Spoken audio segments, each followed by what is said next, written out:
Hello dear student, कैसे हो आप सभी लोग। मैं हूं डियर एक्स देवेशपाल और आज की क्लास में आपका बहुत बहुत स्वागत है। पिछली क्लास में हम लोगों ने कवक जगत स्टार्ट किया था। कवक जगत के एग्जाम्पल्स क्या क्या है, मशरूम है, टोडस्टूल है, ये सारी बातें हम लोग कर चुके थे। पक्षिणिया क्या होता है, कौन सा रोग फैलाता है, पेनिसिलियम क्या बनाता है, तो ये सारी बातें हम लोग कर चुके थे। अब हम लोग यहाँ पर बात करते हैं। हम लोगों ने बात करी थी कि यहाँ पे सहजीवी क्या होते हैं और लाइकेन क्या होते हैं। तो अगर आप नए हो और पिछली क्लास आपने अटेंड नहीं की है तो आप जाके देख सकते हो, और अगर आप रेगुलर क्लास अटेंड कर रहे हो तो आपको पता होगा कि हम लोगों ने ये देखा था कि फंजाई में जो जनन जो है ये कायिक खंडन के द्वारा भी होगा, विखंडन के द्वारा और मुकुलन की विधि द्वारा भी होगा।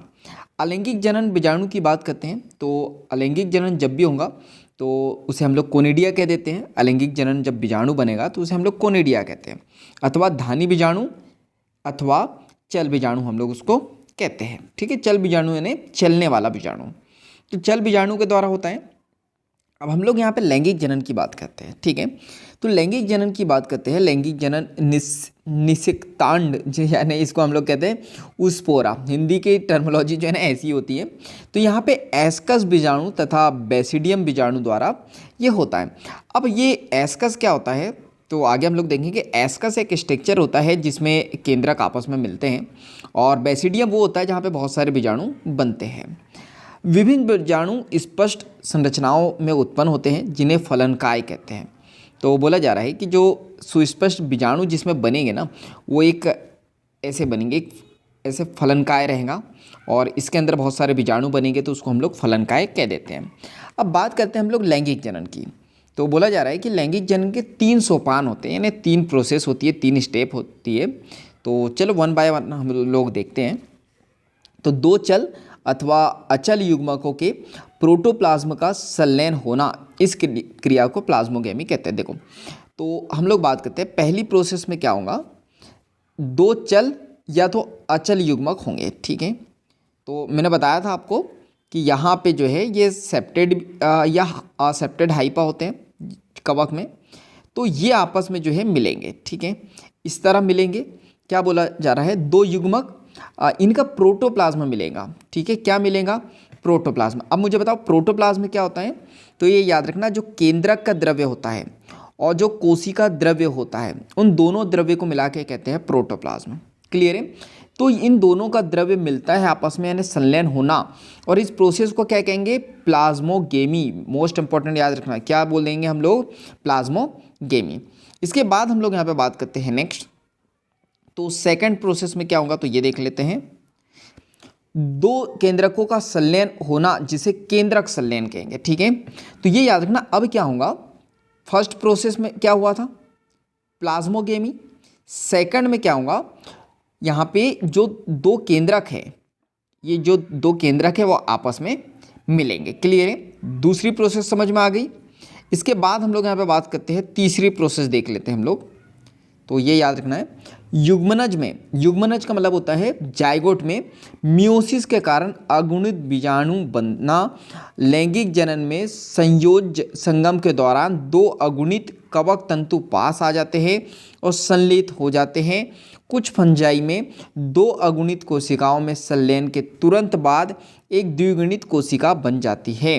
यद्यपि अन्य फंजाई जैसे एस्कोमाइसिटीज में एक मध्यवर्ती द्विकेंद्रीय अवस्था N+N अर्थात एक कोशिका में 2 केंद्रक बनते हैं। ऐसी परिस्थिति को केंद्रक युग्म कहते हैं तथा इस अवस्था को फंगस की द्विकेंद्रक प्रवस्था कहते हैं। बाद में पैतृक केंद्रक संलयन हो जाता है। इतना पढ़ रहा हूँ, समझा नहीं रहा हूँ, समझाता हूँ। और कोशिका द्विगुणित बन जाती है। ठीक है, पहले पूरा पढ़ लेते हैं फिर समझेंगे हम लोग। सो 1 मिनट, ये जाएगा ऊपर, और यहाँ पे बाद में पैतृक केंद्रक संलयन हो जाता है और कोशिका द्विगुणित बन जाती है। फंजाई फलनकाय बनाती है जिसे न्यूनकरण विभाजन होता है, यानी कि अर्धसूत्रीय विभाजन होता है, जिसके कारण अगुणित बीजाणु बनते हैं। कवक जाल की आकारिकी, बीजाणु बनने तथा फलनकाय बनने की विधि जगत को विभिन्न वर्गों में विभक्त करने का आधार है। ठीक है, तो यहाँ पे ये किस प्रकार से अलग होंगे, यानी किस प्रकार से बीजाणु बनेंगे, इस विधि जगत को उसके अनुसार जो है विभिन्न वर्गों में विभाजित किया जाता है। तो बड़ी लंबी चौड़ी प्रोसेस हम लोगों ने देख ली। तो देखो हम लोग इसको वन बाय वन देखते हैं। तो यहाँ पे देखो पहली क्या होंगी प्रोसेस, ये हाइपा है। तो पहली प्रोसेस तो हो गई प्लाज्मोगेमी, ठीक है। ये दोनों आपस में मिलेंगे, मैं करता हूँ पेन चेंज। तो ये आपस में मिलेंगे, कौन मिल रहे हैं, ये दो चल या तो दो अचल यहाँ पे युग्मक हो सकते हैं। इनका क्या मिल रहा है, प्रोटोप्लाज्म, ठीक है। प्रोटोप्लाज्म जब ये मिल रहे हैं तो याद रखो ये भी एन है और ये भी एन है, दोनों एन एन है युग्मक। तो युग्मक हमेशा जो है ना अगुणित होते, ये याद रखना। इनका संलयन होगा, इस प्रोसेस को क्या कहेंगे हम लोग, प्लाज्मोगेमी। दूसरी प्रोसेस क्या है, दो केंद्रकों का संलयन। तो ये याद रखना है। यहाँ पे अब क्या होगा, वन मिनट मैं इसको इधर लिखता हूँ। दूसरी प्रोसेस की बात करते हैं। तो दूसरी प्रोसेस में क्या होगा, यहाँ पे न्यूक्लियस का फ्यूज़न होगा, यानी कि केंद्रक का संलयन होगा। यहाँ देखते हैं तो ये दो केंद्रक जो है आपस में क्या होंगे, फ्यूज़ होंगे, ठीक है। इसको हम लोग किसी और कलर से बनाते हैं। तो दो केंद्रक जो है आपस में क्या होंगे, फ्यूज़ होंगे, यानी कि उनका संलयन होगा। आगे क्या होगा, युग्मनज में, ठीक है। अब ये क्या बन गया, जाइगोट। ये युग्मनज में मियोसिस के कारण क्या होगा, मियोसिस। मियोसिस क्या होता है, अर्धसूत्री विभाजन के कारण अगुणित बीजाणु बनना। लैंगिक, याद रखो अर्धसूत्री विभाजन क्या होता है, जिसमें गुणसूत्री की संख्या आधी हो जाती है और अगुणित कोशिकाओं का निर्माण होता है। तो अगुणित बीजाणु बन जाएंगे, ठीक है। ये बीजाणु बन गया, बहुत सारे बनेंगे। चलो बहुत सारे तो अभी नहीं, 4 बनाते हैं, क्योंकि इसके लास्ट में कितनी सेल बनती है, 4। तो 1 2 3 और ये 4, ठीक है। तो अब हम लोग यहाँ पे बात करते हैं, यहाँ पे अगुणित बीजाणु बनना। लैंगिक जनन में संयोज्य संगम के दौरान 2 अगुणित कवक तंतु पास आए थे 2 कवक तंतु और संलित। तो यह शुरू से बता रहे कि 2 कवक तंतु यहाँ पे पास में आए थे और संलित हो जाते हैं, और कुछ फंजाई में 2 अगुणित कोशिकाओं में संलयन के तुरंत बाद द्विगुणित कोशिका बन जाती है, ठीक है।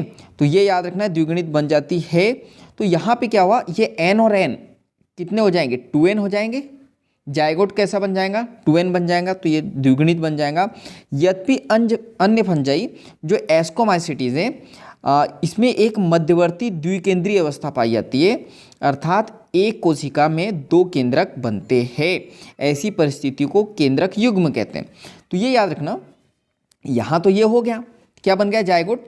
लेकिन जो एस्कोमाइसिटीज है ना, यहाँ पे बीच में एक संरचना बनेगी जिसको एस्कस कहते हैं। अभी बताया भी था मैंने, एस्कस में 2 केंद्रक रहते हैं, क्लियर है। एस्कस में 2 केंद्रक रहते हैं। तो यही बोला, यद्यपि अन्य फंजाई एस्कोमाइसिटीज में एक मध्यवर्ती द्विकेंद्रीय अवस्था रहती है, यानी कि देखो n प्लस n ये होंगी। तो यहाँ पे इसको क्या कहेंगे हम लोग, ऐसी परिस्थिति को हम लोग कहेंगे केंद्रक युग्म, यानी केंद्रकों का युग्म, केंद्रकों का जोड़ा, क्लियर है यहाँ तक के। और इस अवस्था को फंगस की क्या कहते हैं, मोस्ट इंपॉर्टेंट याद रखना है यहाँ पर। तो इस अवस्था को हम लोग कहेंगे यहाँ पे द्विकेंद्रक प्रवस्था, क्लियर है।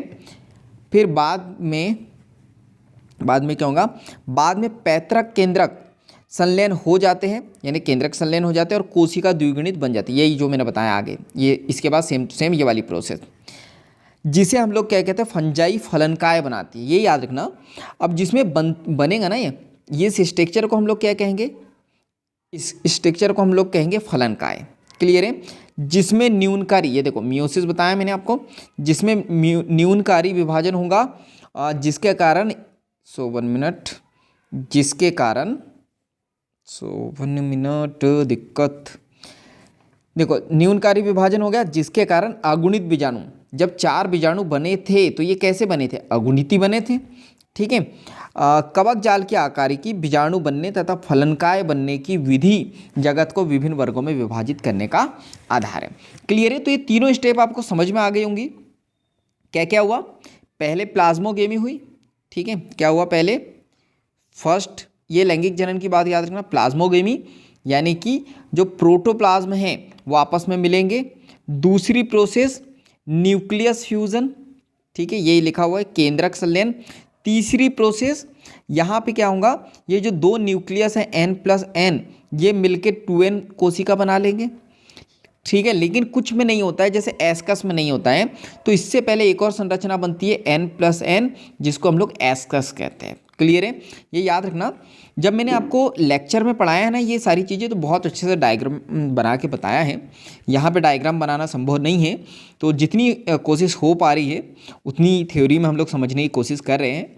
और फिर भी आपको कुछ डाउट रहता है तो आप लेक्चर जाके देख सकते हो। और मैं तो कहता ही हूँ आपको कि पहले लेक्चर देखना है, तभी एनसीईआरटी समझ में आएंगी, क्योंकि एनसीईआरटी इतनी ईजिली समझ में नहीं आती है कुछ टॉपिक।